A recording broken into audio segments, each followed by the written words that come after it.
how to fix your Instagram grid problem on your Instagram account. Today guys, I will show you and share with you how to do this. Just watch this video until the end. So let's start. First, you will just open your settings of your phone.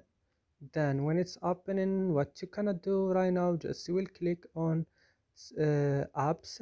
Wait here, and you will find all the apps that you have in your phone. Now you will search for Instagram. You will find Instagram, and when you found it, you will go to storage, and you will go to clear data and click, and then you will click OK, and that's it. It will fix your problem. So I hope this video is useful for you. Do not forget to like, also to subscribe in our channel, and see you in another videos.